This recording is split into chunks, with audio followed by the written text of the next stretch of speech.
Hello, this is Antoine Garthastro at garthastro.com. And today we're going to talk about benefic versus malefic planets. And as a result, we have to make a little bit of a disclaimer. In modern astrology, there's much less of an emphasis, shall we say, on benefic versus malefic. As a matter of fact, there's a real neutralization of a lot of the more negative aspects of the chart. In traditional astrology, there is no issue with figuring out what is supposedly good and what is supposed to be bad, and there are very specific things that make that happen. So let's look at what is naturally benefic and what is naturally malefic. As far as planets are concerned. So the benefic planets are Jupiter, Venus, the moon, and the sun. Jupiter is the major benefic because Jupiter is a superior planet and he's diurnal or a daytime planet. Venus is the minor benefic because she is an inferior planet and she is a nighttime planet. The moon, if well situated, of course, the moon is considered the significatrix of all matters. So if she's well situated, then she can help to make things happen. And then the sun by sextile or trine aspect, and we'll talk about why it's the sextile and trine aspect and not some others. How do planets give benefit? So how do the benefics give benefit? So Jupiter gives benefit through increase. Venus gives benefit through beauty and pleasure. A strong, well-placed, or even a moon in good condition and well-placed benefits all matters. And here we come to what I was talking about, because she is the significatrix of every matter and every beginning and every nativity. Now, this is an actual quote from Guido Bonatti in his 146 considerations. And we are actually looking at the 146 considerations every week on Sundays at noon Pacific daylight time now, right? Or is it standard time? Whatever, Pacific Standard Time. I'm an astrologer, I should know that. But anyway, so every Sunday, a free weekly workshop that I conduct from noon until 12 PDT, or yeah, it should be PDT right now. And as a result, or no, PST. So, and as a result, see, I'm going to get stuck on this and it's going to screw things up. Sorry. And as a result, we're talking about this right now. As a matter of fact, last week, we were just looking at this very quote. Bonatti says she is the significatrix of every matter, and every matter would mean like a horary chart question. Every beginning would represent an electional chart, and every nativity, we already know what that means. So something to think about when we talk about the moon, and maybe we'll do a video on that. And then the next thing is the sun, who represents royalty, fame, and luxury, honor. So honor and honors, kingdom, fame. So that's why the sun gives benefit, but only from the sextile and the trine. And I thought it would be interesting, what this is also from the 146 considerations. I thought it would be interesting to kind of look at how benefics are designated or seen. And so he talks about it here, he says, for Jupiter and Venus are naturally benefics and are temperate, and because of this they are said to be apart from all malice, because they harm no one, etc. Now, then he also says, for they imprint with their own temperament, and they always strive to help what is their own and not their own with success, whether they receive or not. And reception is something we've actually been talking about in our Bonatti workshops on Sundays. And so actually it's in Soul of the Astrologer 3. We actually talked about Soul of the Astrologer is the term that William Lilly gave to the 146 considerations when he reprinted them in the 17th century. So what we have here is they imprint their own temperament. So that's kind of this idea that any planet connected to any other planet is going to imprint its temperament. And then what benefics do is they help either their own or not their own to succeed. So very important distinctions of what benefics actually do. So malefic planets, okay, our malefic planets are Saturn, Mars, and the Sun. Saturn is the major malefic. He's the diurnal superior planet, and Mars is the minor malefic. He's the nocturnal. He's also a superior planet, but he's the nocturnal planet. The Sun by conjunction and opposition. So how the planets destroy matters. Saturn is excessively cold and dry, heavy and slow, and so he can prevent by creating obstacles and delays. Saturn is no, Saturn is pessimism, Saturn is doom and gloom. Mars is excessively hot and dry and disrupts, interrupts, and destroys cooperation and concord because he's the god of war. Then planets in conjunction to the sun are said to be in a state of combustion because of the sun's excessive heat. Right? So the sun is also a hot and dry planet like Mars. And as a matter of fact, they talk about how the sun represents fire as the principle of light, and Mars represents fire as the principle of heat. And so that's kind of the difference between those two, but they're both hot and dry planets. So here we've got planets in conjunction to the sun are in combustion, which is considered one of the worst impediments in a chart, and planets in opposition to the sun are in combust degrees. And so I thought I would come back to the 146 considerations and look at what Bonatti has to say about this. So let's see. The Saturn and Mars, as I told you above, are naturally malefics. Saturn, for instance, on account of excessive cold, Mars on account of excessive heat, etc. And because they signify evil, I've skipped down a little bit, and detriment and impediment in matters, unless the malefics were to receive the significator or the moon by domicile or by exaltation, etc. So this issue of reception keeps coming up in the Bonatti. And once again, like I said, we talked about it really extensively in Soul of the Astrologer 3, and there's definitely a link in the description, so please feel free to go and check that out. I will also, though, be creating a different video on it. And so the last thing I want to say before we look at some charts is that any planet can become functionally benefic or malefic based on sign and house placement and house rulership. Let me say that again.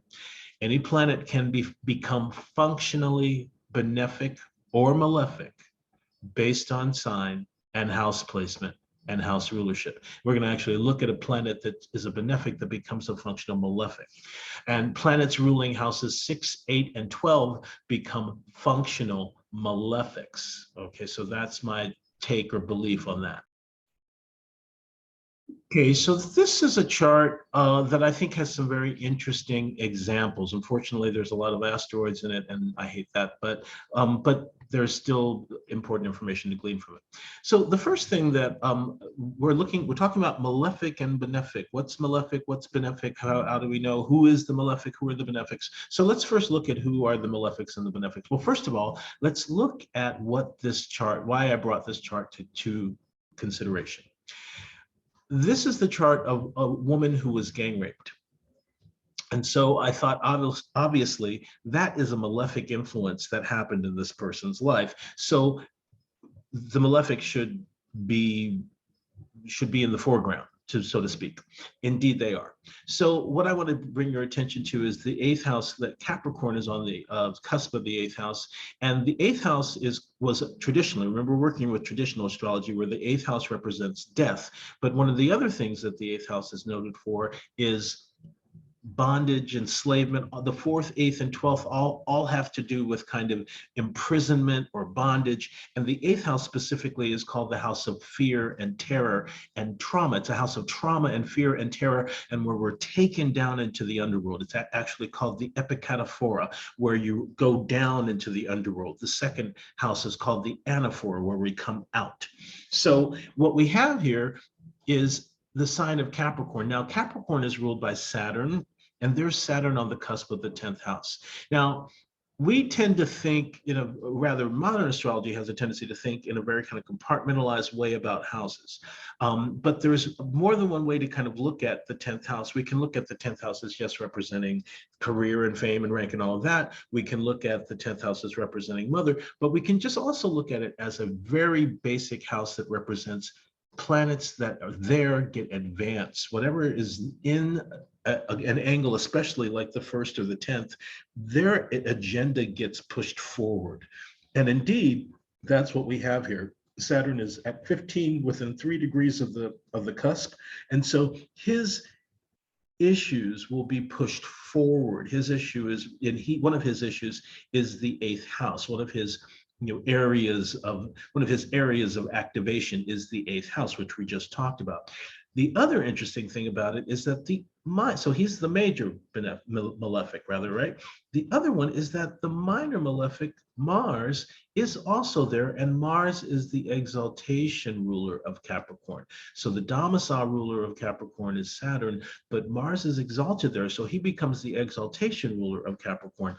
Both of those rulers are hovering on either side of this cusp of the 10th house, advancing both aspects of the eighth house. And of course, Saturn represents kind of bondage and capture, and then Mars represents violence, obviously, right? Now, what I've also found is interesting is more than likely, these may have been, it can't all have been people she knew, or maybe they were, or maybe they weren't, but the chart actually points to the fact that possibly they were not people she knew.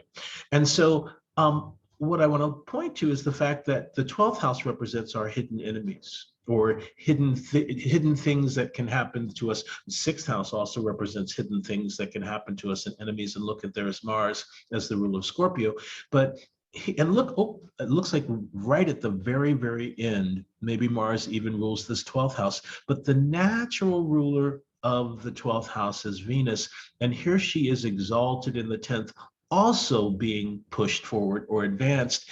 And so we can see then that there's a sexual tint to this particular issue that happened, or to this particular kind of trauma that was connected to the 8th house, because all three of these planets are, one, they're connected to malefic houses, and Venus gives us something of an idea possibly as to what the nature of the crime might be. But we know that there's some kind of violence. And look, we could even see Aquarius, and people tend to put Aquarius and collectivism in groups. And so that there's a possibility of a group type of violence that could have happened. Also, Mars is the ruler, as I said, of the 12th, is the ruler by cusp, or it looks like it's maybe the 30th degree.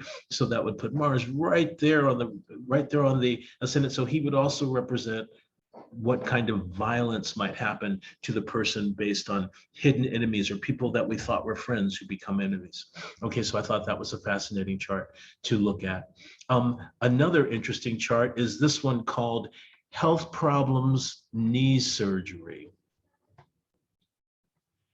Health problems, knee surgery. Okay, so I actually used this in my medieval astrology course, and we talked about parts of the body there. And certainly where I was talking about that was the ruler of the ascendant, which represents the body, is Jupiter. So Jupiter and the ascendant would represent the person's body.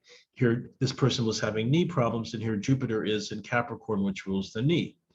And Jupiter is in fall in Capricorn as well. So there is a, shall we say, there's a predilection towards weakness, or there could be a possibility of a predilection towards weakness.